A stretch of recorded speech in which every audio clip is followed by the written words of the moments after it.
What's going on, guys? Cesar from Lone Wolf Paintball, and today I'm going to show you how to install the Pro IM kit in a DSR Plus. And why? Because who's the best source for DSR Pluses? That's lonewolfpaintball.com. All right, so what's this entail? What do we got to get into on this? Well, we're going to have to tear into the bolt system, the solenoid, and the regulator. You have 3 different parts that have to be worked on in the gun. We're going to try to do this step by step. It's going to be a lengthy video, but I'm going to try to be as thorough as possible on how to install this properly. All right, so what tools do they need before we get into You're going to need several different tools, but I'm going to start off with a flathead screwdriver. You can also use your hand to try to do this. I try to get in here with a flat screwdriver itself, undo this, pull this front grip off. That allows you to drop the frame, pull your bolt system out, and that's going to get you the other part of the screw. You've got the front screw and the rear screw. 3/32 Allen wrench. Mark, can you see this? Try to make sure you guys leave the actual screws in a placement to where you don't, misplace them. So I see where you pulled that one out between the battery compartment and here, and then you've got the one that's in the backside underneath where the bolt system is. Turn the gun around and show us again, just so they can. You got one here, and then you've got one in front of the trigger guard and the battery compartment. And then what you're going to do is you're going to drop down. It's going to separate the frame from the body itself, and this is your solenoid housing. So you've got all the parts inside the IM kit. They're going to be in 3 separate bags. So what you want to do is you want to separate them accordingly so you don't mess yourself up. I should have took this out of it. There we go. So you've got your bolt assembly, which is the spring, the plunger, and this is your regulator, spring pack, and then the spool. So, all right, so what's the easiest and what do we want to start with? Well, let's just start with the spool, because then we're just going to bolt that right back onto the body. So you got 4 screws on here, and I'm using a 5/64 Allen wrench to remove it. So show us those screws again real quick. Right here. 1, 2, 3, 4. Okay, the black headed. Yep. Socket head. So, and then after you take them off of there, you're going to need a small Phillips screwdriver to take off the solenoid from the body of the manifold. So let the screws drop out in front of you, and then unplug the solenoid from the actual board. Delicately, guys, you don't want to pull the wires out of the plug. You want the plug to come with it.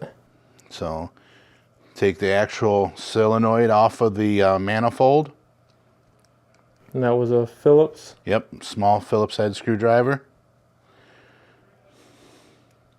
Looks like 2 screws? 2 screws, diagonal from each other. So if you don't get them completely out, you're good.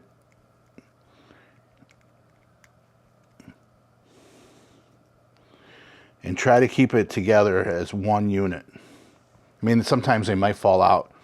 And then you're going to have another set of 2 screws. They're opposite of the other 2, which is actual on the manifold to the solenoid. So that's why he was keeping the screws together, so you don't get them swapped or accidentally put them back in the wrong position. Right, because these screws are shorter than the ones that hold the solenoid. This kit doesn't come with extra screws, correct? Nope. All right.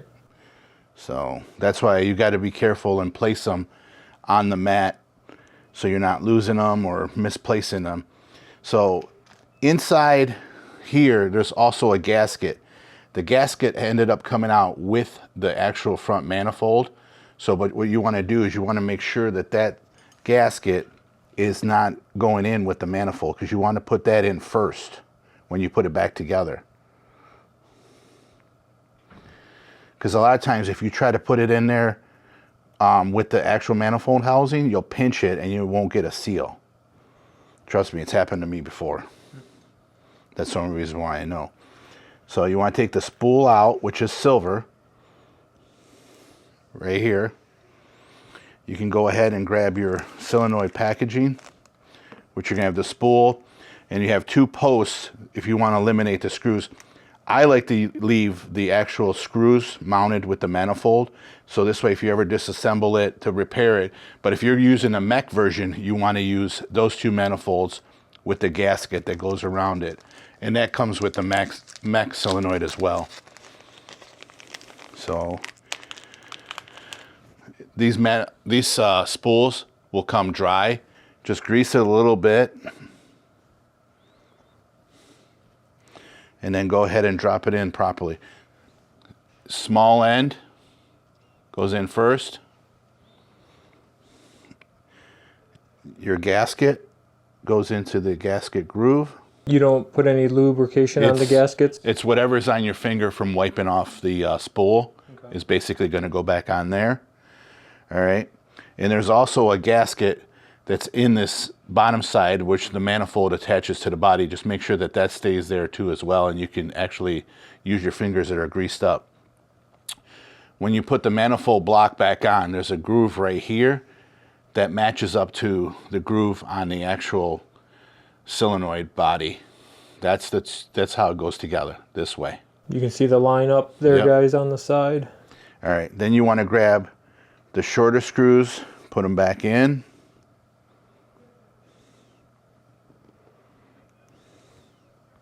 Your Phillips screwdriver. And always be careful when you're putting screws in. Don't cross thread, don't strip the threads. Especially these, because there's such a small Phillips head that you don't want to completely over tighten them. You want to make sure they're nice and snug, and that's it. And then you put your solenoid back on. It's only going to go one way because the screws, and then that block blocks it from going any other direction. Because if you go this way, this little indentation blocks it from going in. It only goes one way. And once again, do not over tighten these screws, because you will crack the actual plastic that holds this solenoid to the manifold. You will crack it right down there. Same thing on this side. And I imagine those are not cheap to replace. No, you'd have to buy a whole. So, all right. So now that you have that assembled, you can go ahead and plug that back into the body. So you've got the plug-in is on the top. The needles are always on the top, so you want to make sure that this is upright. They're on one side. Yep. So, and usually it goes in one way, which they're on this side of the actual circuit board. Okay. So you go ahead and plug it in. If your hands are too big and you want to use a pair of needle nose pliers or something, you can. And then go ahead and make sure it's. What I like to do is I like to shorten this wire down by taking and just giving it a couple turns.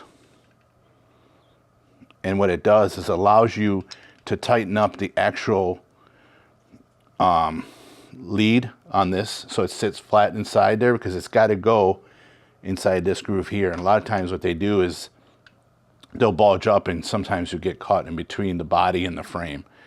Then you just line it back up, take your screws, place them inside here. What I like to do is I like to cross those 2 screws from side to side. I don't tighten up these 2 sides or these 2 sides. I go kitty corner and then kitty corner. Yeah, that's always pretty smart to do, just so you're not putting improper tension on something. On one side or the other. So you can go either way, tighten it up, and then do the opposite side. That's what I like to do, is I like to go kitty corner. I don't like to go one side or the other. You know, people might, do something. Well, people are idiots too. Do it the Pizzo way. No, that's what I like to do. So now that the wire is nice and it doesn't stick out or anything like that, just leave that there and go ahead and start on your next step. What are we doing next? Let's go to the bolt system itself. So what you're going to be doing is you're going to be replacing everything from this side back. So you're going to unscrew the actual back cap from the body. I don't know if you can, I got my hands covering everything. No, I can see a... All right. So what did you have to hold? What you're doing is you're holding basically this gray piece and then the back cap. All right. So once you pulls out, everything comes out. You're going to have the actual slide that comes out. There's also a spring. There's also a spring inside there. I'll show you in a second how I load the spring. So you replace that with the black one. So what I like to do is I like to take the spring, load it onto an Allen wrench, put it into the hole, and then what it does is it drops inside the actual pocket of the, so if it falls out, just make sure you load it again. So hold it upright. Now it's loaded. You take... Now you reuse the same spring, or that was a new spring? It's the same spring. Okay. It's the same spring. The lock has a curve on it. You want to make sure the curve is going towards the gun, because if not, it's going to be a flat part. That's your stop. You load that in there like that, set it on the table so it doesn't come out. So what you want to do is unscrew the back part, which is this gray piece from the actual body.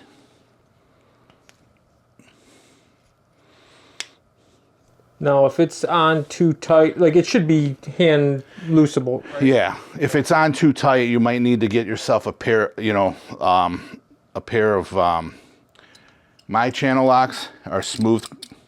They don't have any actual teeth on them. They're smooth, so I can grip stuff and not put any Mars on it. So you grab yourself a rag and hold it out nice and tight. When it comes to this part here, you're going to need a pair of something to grab here that doesn't mar it up, and then a crescent wrench to sit on this groove right here. So basically, and then you take and you untwist this part here. I loosened this up prior to this video because they are on a little tighter than normal. You pull this piece off and you put the red one in, which is the new style. That loads the new spring. See the difference in the size of the springs? Oh yeah. So this will not fit into this plunger. Never will. That's why you have to replace it and put the new one in. So same stuff. Just a little bit of grease. You don't have to grease up this part here because it's got the O-ring's got to be nice and tight. You screw this part in. It might make it easier for you if you disassemble the actual bolt system off of it and you can hold the actual spool itself together and go like this. But still, you're going to need a crescent wrench and then something that you don't mar it up to lock this down completely. So I didn't bring a crescent wrench in here, but I'll take care of this after I'm done. But basically what you want to do is you want to put these two pieces really tight together. All right, so now you pull the stainless steel button out and you put the black one in. The reason there's a different one is that this spring sits right inside there nice and so it doesn't wiggle back and forth. This one's a lot smaller. All right. And the plunger can only go in from this side. Can't go in from that side. Put your spring in. Load the spring. And screw these two pieces together.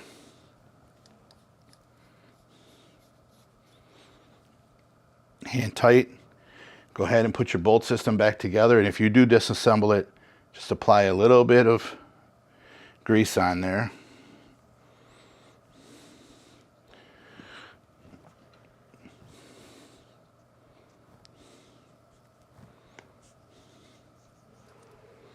So, and then put the two halves back together.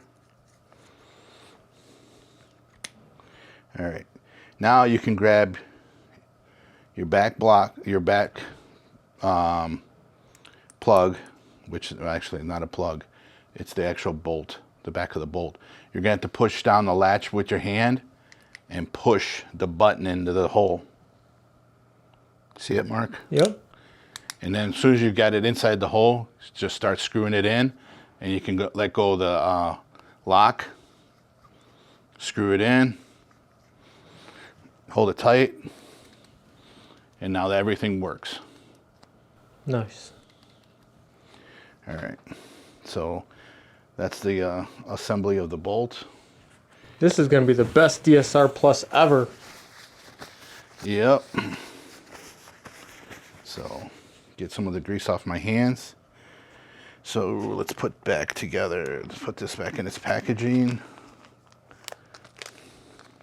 So keep all your old parts, guys. Oh yeah. You probably won't need them, but it never hurts to have them just in case. Because there's no reason to go back, right? If everything works. No, once you have all this installed in the gun, there's no need to ever go back to these parts. Now, but if I only did part of this, like, could I do the bolt and not do the rest of it? Like, it's not all dependent on each other, right? No, but it makes the gun work as a unit. It makes it more efficient. It makes the gun run smoother. So yeah. So if you guys were doing it and you're just like, I don't want to do it all in one time, you can do just the bolt and then do another solenoid another day. So now to disassemble the actual grip frame, you've got the top two screws, and then you take the actual grips off. I'll show you that. Same thing, 5/32, 5/64.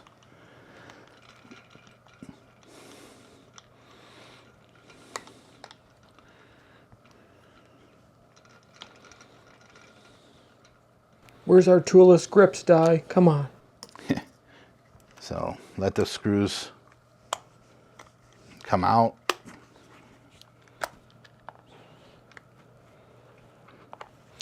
You're going to have to take these grips, bring them forward to pop them out.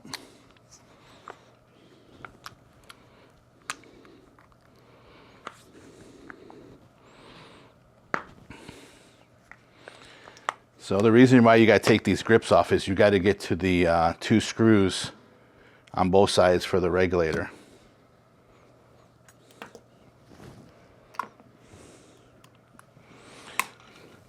3/32 Allen wrench takes these screws out. They're also the same screws that hold the grip frame on. So if you do happen to use or put them together, it's the same screws. This holds the frame to the body. Pull it out. So these are broached for an Allen wrench, so you can unscrew them. You don't have to grip the side of these and undo it. So 5/32 Allen wrench, they're broached. You unscrew the actual housing off of it. At the same time, you can use that Allen wrench and push the piston out, because what you're doing is you're changing the piston and the spring with the bottom cap of the regulator. So I think that little tip just made this whole video worthwhile, because I bet there's a lot of guys that sat there with locking pliers trying to get that. No, you just use the Allen wrench, and it pushes the piston right out. I mean, there's no need to like unscrew it and then try to pull it out. You just take the Allen wrench and you push it right out. So these are the parts that you take out, and these are the parts that you put back in. It's going to be already as a unit. What I do is I disassemble it, use a little bit of grease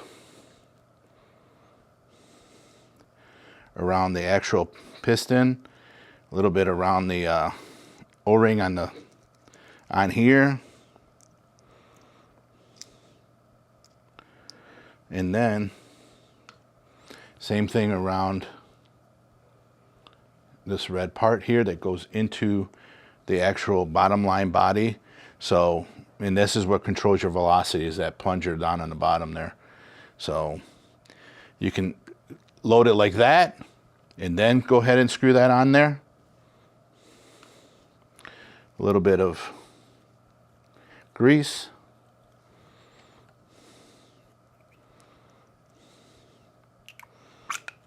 And then you take your 5/32 Allen wrench, tighten it all back up. And that's your regulator body. Easy peasy. Yep. And that was the final real step other than reassembling the marker, right? Yep. Now we're going to put everything back together. So once I put it back together, and we didn't bring out an air tank to air it up, what should I be looking for in terms of... resetting your velocity. Okay. That is going to be your main thing, is reset your velocity to where you know, what you played at the fields or at your last tournament or wherever it's at. So you remember, you got these 2 screws on both sides of the frame that you got to put back on.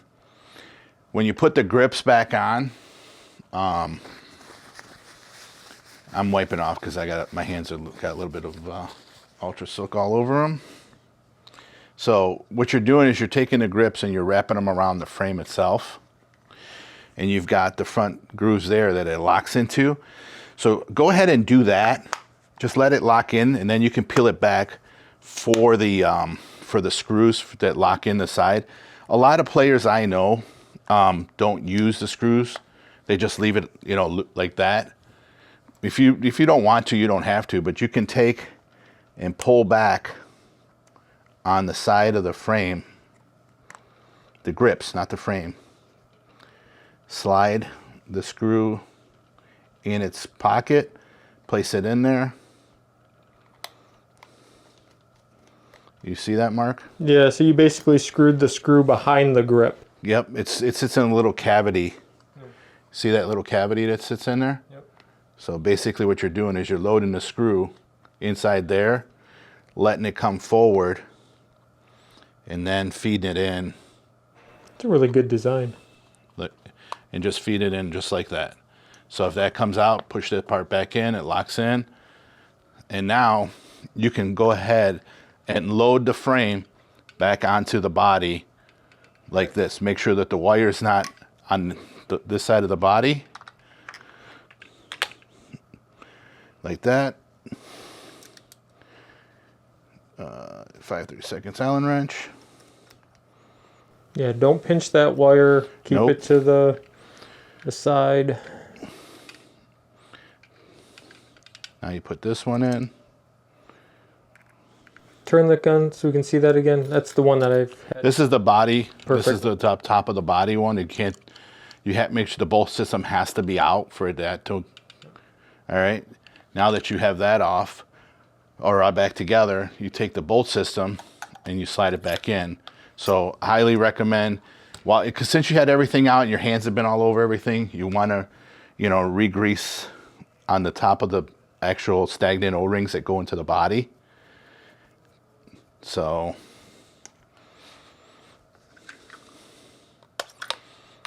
and that locks that back in. So then when you put your front grip back on, your battery obviously will be in that.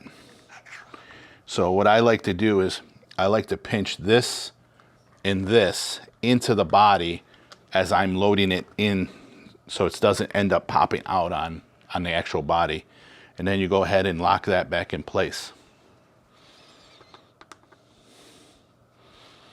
And that's it right there. Then you can go ahead and obviously you're going to need the battery to air up the gun, and then you go to the field and you adjust your velocity and you have it all set. So that is a tutorial on how to install the IM kit in a DSR Plus. Awesome, guys. If you got any questions, leave them in the comments below, or you can always call Lone Wolf Paintball and talk to the man himself if you have issues. He's here Monday through Thursday from 9 to noon. Monday through Fridays, 9 a.m. I was trying to give you a time off. 3 p.m. Yes, I know, Mark. I do deserve it once in a while. All right, guys. Thank you. Check it out. Where do they shop? LoneWolfPaintball.com. See ya.